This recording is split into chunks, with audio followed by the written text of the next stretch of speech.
We are all so busy these days, and we're always looking for helpful tips and advice on how to find a better work-life balance. We all have to earn a living and pay the bills, but are you doing enough to look after yourself and your health at the same time? Now, many of us prioritise careers and work, and we're slaving over our computers and mobiles all the time. But does this make you cut corners on your diet, exercise or sleep? I'm Dr. Ben Sinclair, and welcome to Health versus Wealth with Dr. Ben. Our guests share their life experiences and we discuss their challenges in their health and their wealth. I hope their experiences will help you with your life and health. I'm honoured to have in the studio today an eminent menopause specialist and highly experienced doctor and gynaecologist, Dr. Heather Currie. She has practiced in the NHS for 38 years and is one of the UK's leading menopause specialists. Now, in 2021, Dr. Currie received an MBE for her services to healthcare, and she's also the publisher of sector-leading Menopause Matters magazine. Now, welcome, Heather. It's great to have you on the show. Thank you very much for inviting me. Now, I've got in my hand here the 75th issue of Menopause Matters, and you're on the front cover. Yay! Now, crazy.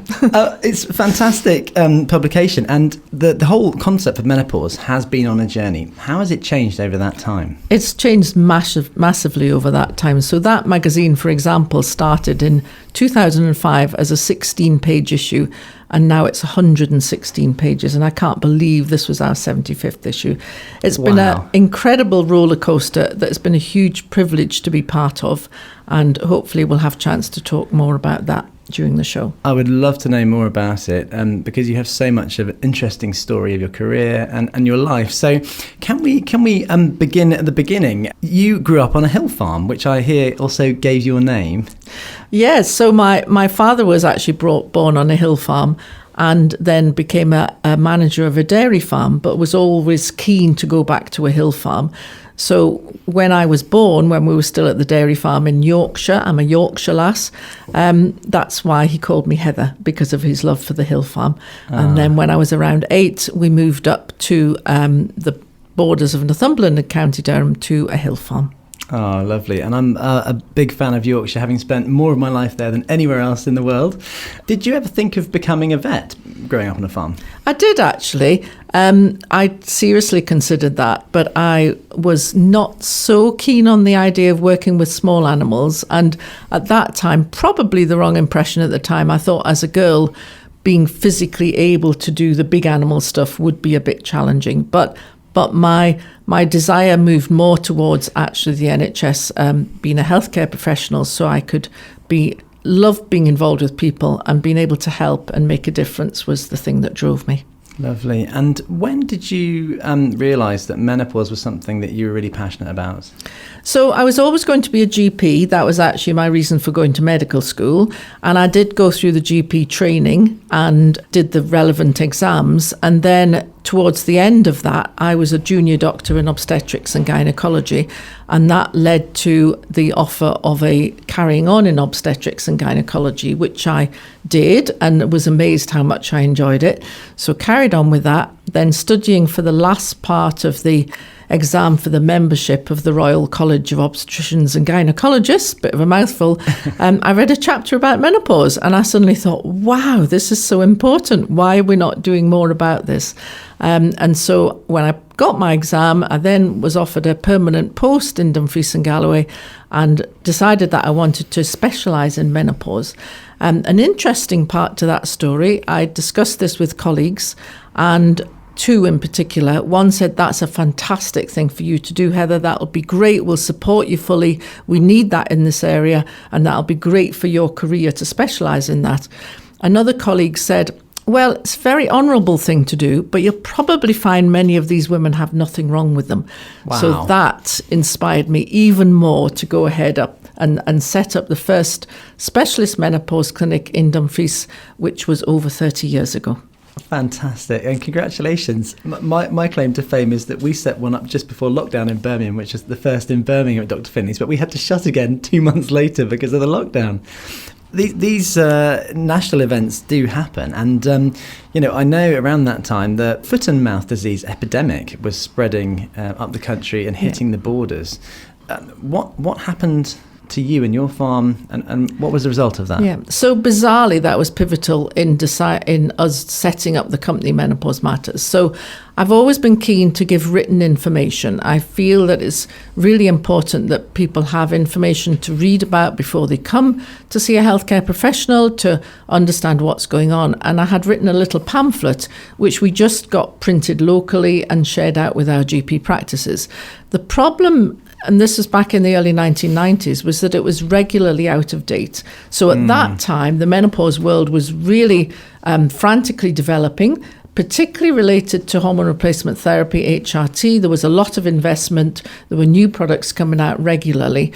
And the last ever print copy of my leaflet, that was just called the Menopause Handbook, came out of date while it was still at the printer. Wow. So while on holiday in 2000, you do that whole thing of what do we need to do when we get back? And at that time, websites were developing. And it was actually my husband, who's non-medical, came up with the idea of why not do it as a website? And then you can regularly update it, and we could do that as a sort of separate business. So early 2001, came back from holiday to find our region hit with foot and mouth disease, as you mentioned. On the farm, which is a hobby farm, we had a pedigree flock of French sheep, Rouge de l'Est they were called, which were wonderful. Sadly, they were all lost in foot and mouth. And that was heartbreaking for all of us and many other farmers around us. In the aftermath of that, there was a program in helping farmers, helping the area regenerate and encouraging people to diversify and to take up new businesses. And they were particularly focusing on e-commerce, e-businesses. And so with that, we were eligible for a grant to be able to set up the company, which we came up with the name of Menopause Matters Limited. So that was 2001. We were also introduced to web designers in the region because we wouldn't have known where to start. No. And so a chance meeting we were booked into was our webmaster, who is still our webmaster today. So the website was fully launched in the early 2002. The company was set up in 2001. So it's a bizarre story, but actually all kind of came together and worked at the right time. I guess sometimes, necessity is the mother of invention. And so when you get put through a squeeze, things do come out the other side that are much more useful than what you started with. Exactly. So, yeah, it's been an amazing story, actually. Great to be involved with. That's lovely. And tell us about the website. I've got a stack of your cards in my consulting room, and I give them to people. Being a medic in training, I really had very little menopause training myself, and so it's so good to have a resource to point people towards. And as a man, I rarely saw many patients coming in for menopause. They all tended to go to the female partners in the practice, but it's so good to be able to be aware and have resources like your website and magazine available. So tell us about the website. I mean, it was started in 2001. It must have then grown, and what happened? Yeah, massively. So there weren't that many websites around at that time. There are loads now. There weren't many at that time. Quite a lot of what was there was American, which is why I wanted to do something from the UK and Scotland in particular. So I found the other day, I was clearing out some stuff and I found some old stats. I used to keep a note of how many visitors we got each day, and it was sort of 16 and 20 and then 25, and it was all very exciting, and it's now about 11,000 a day on average, which is incredible. Amazing. You kind of take these numbers for granted for a while, but yeah, we're just delighted to be able to offer information. And the whole concept of this was never to have a big money-making industry. It was all around giving women accurate, up-to-date information so that they can make informed choices, because as you'll know as a medic, the menopause affects people so differently. We're all unique. So how the menopause affects us, how it, the impact it has, the type of symptoms, the duration, the severity, and as I mentioned already, the impact is enormously different between everyone.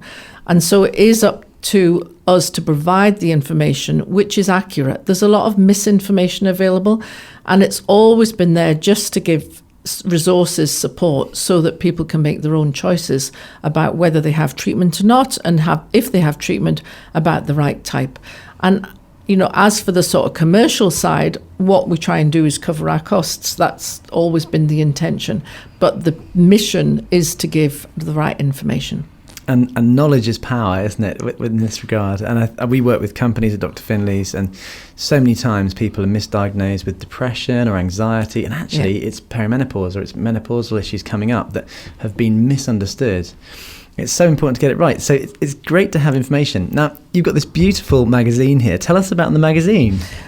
Well, after a while, after a number of years with the website running, there were a few approaches for advertising, which I felt actually was okay in a magazine. None of the adverts are endorsed by Menopause Matters, but in a glossy magazine, it's reasonable to have adverts there. But the other part of it was having women wanting to tell their stories.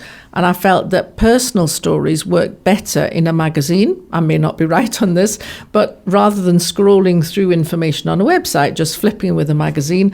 And actually the main other two reasons, in fact. One was to give the same information, the same sort of support, but in a different format, to access a different group of people. So while internet use is part of our life, we couldn't live without it now, I still continue to believe there is a place for a magazine to be able to sit down with a cup of tea and read through and look at the nice pictures. And the final reason, possibly the most important, I wanted to glam up menopause. Okay. It was such a sort of, menopause, a sort of downward feeling around it.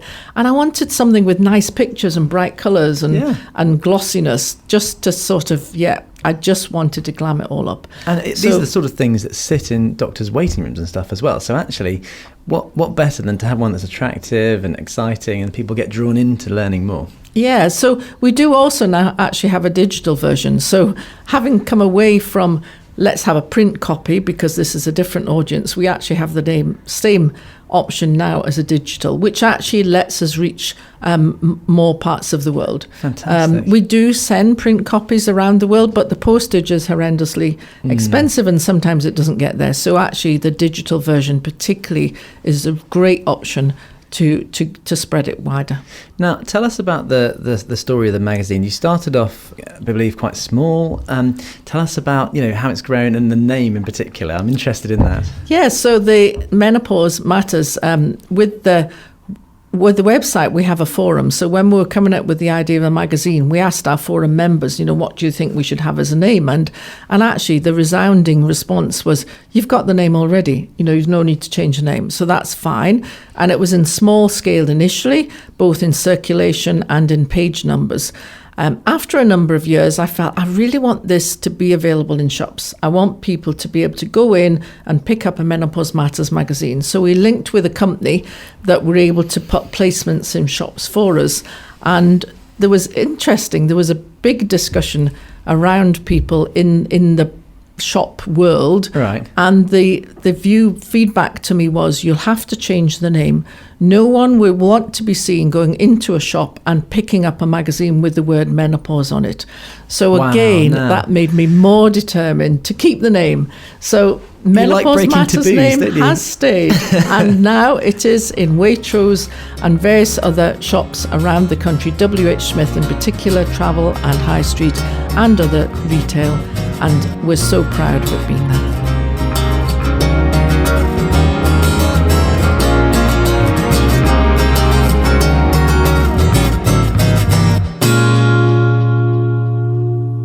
For those of you joining us late, I'm joined today by Dr. Heather Currie, MBE, who's been an NHS doctor not for 38 years, as I reported earlier, but actually 42, and also a menopause specialist and founder of Menopause Matters magazine and website. So, Heather, much has been written on the impact of menopause in the workplace. Do you think employers are doing enough to support women? I think they're doing a lot more than they used to, which is fantastic. It used to never be talked about in general, let alone in the workplace. And there are various stats given around the number of women who are thought to have left work or needed to reduce hours purely because of menopausal symptoms. You can never tell exactly what it was due to, and some people get to the point where they're ready to step down, to retire, to do less. But it is sad if some of the struggles that they're having is related to the impact of menopause that's not being treated, or perhaps they've not recognised it. We know in the past that often if people were signed off sick, it was never signed as menopause symptoms. It was often anxiety or fatigue or depression or stress. And actually in our own NHS, the first thing that a colleague and I did when we were trying to spread the word more about menopause, particularly in the workplace, was go to our occupational health team to educate them so that they knew what to look out for, and then they can signpost people and give resources to women. So is enough happening?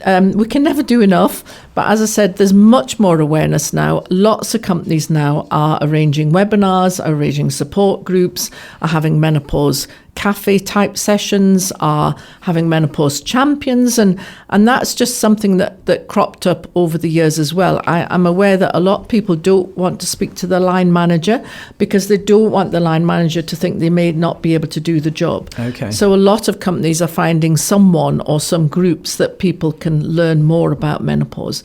There is now an annual menopause friendly employer awards, which is fantastic that it's raised such a high profile. That's wonderful. And there are menopause policies, there are menopause frameworks, there's a lot going on, but we can always do more. That's lovely. And companies that we work with, Dr. Finley's, have some menopause champions in the workplace. And it's great to see that people are actually recognising and correctly dealing with this and not belittling people by saying, oh, you're just a bit stressed, have a sit down. And a lot of the sessions that I've done, a lot of men have been there and they really do want to understand. They want to know how they can help and how they can approach the subject delicately and how to give people the opportunity just to talk about it and explain what's happening to them. And it's lovely to hear that men can be informed as well. I did a talk in prison to a load of very tough prison governors, and actually the whole room ended in tears because one of their fellow female governors had actually gone through the menopause during this time, and they'd had no idea, they hadn't been informed, and they all immediately apologised profusely that they misunderstood what was happening, and it really changed the environment. So I do think awareness is key. Definitely. Now, for women, what's the biggest menopause myth that you hear about? Menopause is going to be terrible. It can be pretty awful and life impacting for many women, but for some, it actually isn't such a big deal. We are all so different. You would think because it's about our ovaries stopping working and becoming low in estrogen, the same process that happens to all women, you would think we should all be affected in the same way, but there's huge variation in the types of symptoms, the consequences that low estrogen can cause, in the severity, in the duration, and most importantly, the impact that can have on them, on how they feel about themselves, their confidence, their home life, their family life, their work life, their sex life. All these things can be affected, but we are very, very different. And so while there's been fantastic increased awareness about the menopause, the consequences, treatment options, sometimes it feels a little bit sensationalized. And I worry that some people are worrying that the worst thing they hear is what's going to happen to them. Whereas actually the most important thing is get the information beforehand, know what to look out for, know what the options are, and just wait and see. It's not always going to be terrible. Yeah, be prepared. And interesting enough, at the Dr. Finley's private practice, we've seen people in our long COVID clinic who've had sort of almost like an early perimenopausal symptoms arriving, I think perhaps through a sort of post-viral inflammatory state, almost bringing it on sooner in some people, and other people not much effect at all. So it's so variable person to person.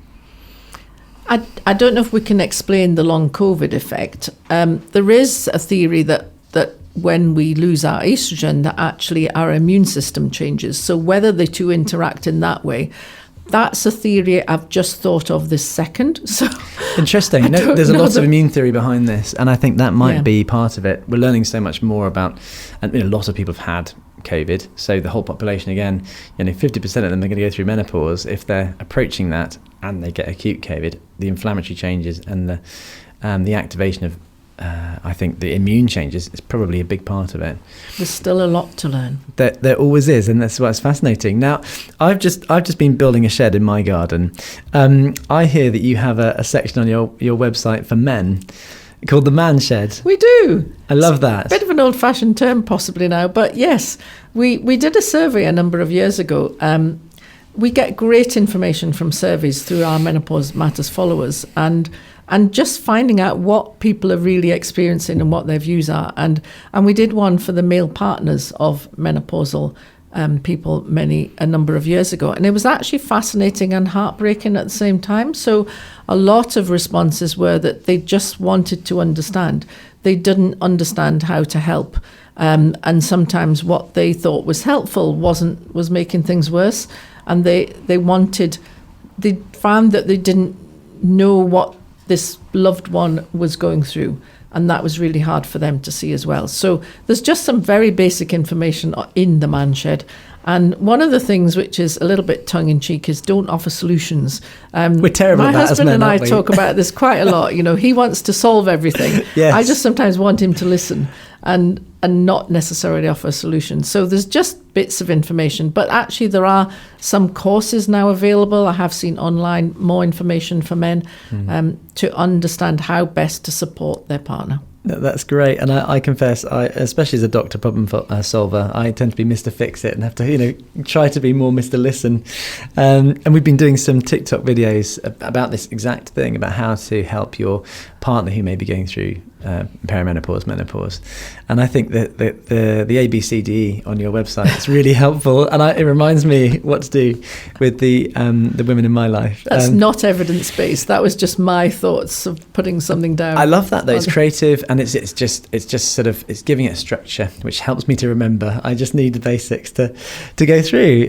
Now, you are definitely breaking taboos here with the name, holding the name against the odds in the magazine. It's been a taboo for a while, menopause, and I think you mentioned that it's been attracting some stigma. Can you tell us some more about that? That has changed a lot. So in the past, for example, when I was growing up, I remember a friend of my mum's was in hospital. So I was curious, so why is she in hospital? And the response was, women's troubles. Yes, I heard that when I was growing up. Just women's the troubles. thought that you can't actually say. And also, I never heard often growing up the word period. And sometimes people make up names for things, don't they? It's my monthly, or it's the change, anti-flow, and then menopause, it's the change, it's that time of life, we're at that age. It's not a difficult word to say. And why has that stigma been there in the first place? It baffles me. However, things have improved massively. As we know, there's lots of publicity, there's lots of influence on social media, there's lots of chat going on about menopause.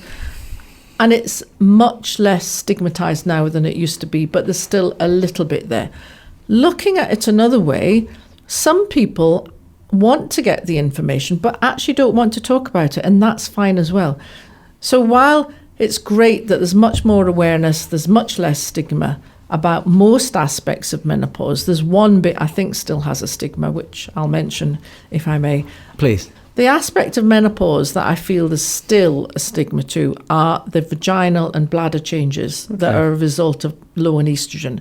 And this often occurs a few years after our periods have stopped, a few years after the actual time of menopause. And that can have such an impact on lives. And I think there is still a taboo there around even saying the word vagina. And so it's difficult to know how to help people to be able to talk about it. I think gradually that will come. We do quite a lot of information in the magazine and on the social media and the different platforms that we use, just different ways of giving information. And so that also becomes, this is an understandable consequence of my ovaries stopping working, becoming low in estrogen. This is affecting me and I'm going to do something about it. It's great, and I love it. It's mentioned in your list of symptoms, right there. I think we have to be open about these things. It's biological. Exactly. And so there's treatment available, which is great to know that there is help. Now, do you think celebrities can help? There's been so much celebrity sort of openness about menopause recently. It's actually great. I think they have helped raise awareness fantastically.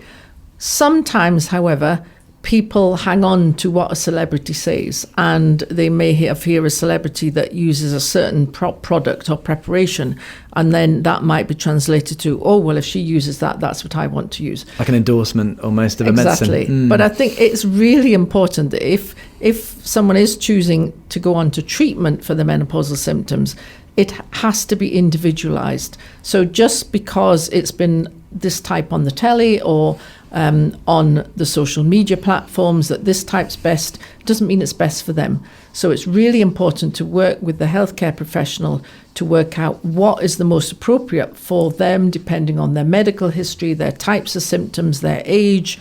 A whole load of stuff needs to be taken into account. But the fact that celebrities are able to talk about it openly and continue to raise the profile and awareness is actually, on the whole, been a good thing. Bring it back to yourself. Now, you're working part-time. How's your own health and work-life balance? The name of the show is Health versus Wealth with Dr. Ben. How are you doing on that front? My work-life balance is a lot better since I became part-time. So that was coming up to 2 years ago. Prior to that, I had been pretty much full-time. Especially during the pandemic, I had cut down a little bit, but I went back to full-time during that time. So that was interesting, very stressful. So at the moment, I continue to work for the NHS. I love the job that I do. I feel I can still do it, and I'm hoping my colleagues will just tell me when the time has come on, Heather, you need to go now. That would be helpful. But at the moment, I feel I can still contribute. I love working with the people that I work with. And the kind of thing is I love making a difference. So if I can make a difference to individual people in clinics, but at the same time through all the people we have a reach with through Menopause Matters, and also I do a lot of work with the British Menopause Society. So if you're publishing, if you're giving information out, I think your credibility relies on still being on the coal face as well. I think it would be very difficult to do all that if I wasn't actively involved in providing menopause care. But the main thing is I still love doing it. The NHS is really struggling. I know we've heard this for years, but it really, really is. And I feel that if I can still contribute, then I'm really happy to do that. That's great. Well, I think you're still producing a very relevant contribution and helping so many thousands of people. So I would 100% endorse that. And tell me about you scored yourself 8 out of 10 for your lifestyle. I did. I was asked how good did I think my lifestyle was. I'm incredibly privileged in that I do live on a farm. I am outside a lot, as much as possible, helping my husband run after his cows, which is really good exercise, but actually doesn't feel like exercise. It's not like I'm going to the gym. I would never do that. I just wouldn't ever get in the car to go to that place. It's just part of daily life, just running after cows. Part of your life is having to move cows around, going around the fields, checking them. It feels a really healthy thing to do. We grow our own vegetables. That's fantastic. Not many people are in the position to be able to do that, but you can always grow something in your window. Seeds, packets of seeds are really inexpensive. You have to have the time and the energy to do that. So it's not easy for many people, but I feel really lucky that I have a very healthy lifestyle and I make the most of every day. Heather, it's been lovely having you on the show. Thank you so much for coming all this way and talking to us. And I do hope you have a safe journey home. Thank you very much. You're very welcome. So that's it for today. I hope my guest and I have helped you meet some of your health versus wealth challenges. Now, to hear more from me, Dr. Ben, why not subscribe on your usual podcast platform? And if you like my advice or you'd like to be a guest on the show, you can email me on podcast@drfinlays.co.uk. Anyway, I hope to see you again, but for now, it's goodbye from me, Dr. Ben.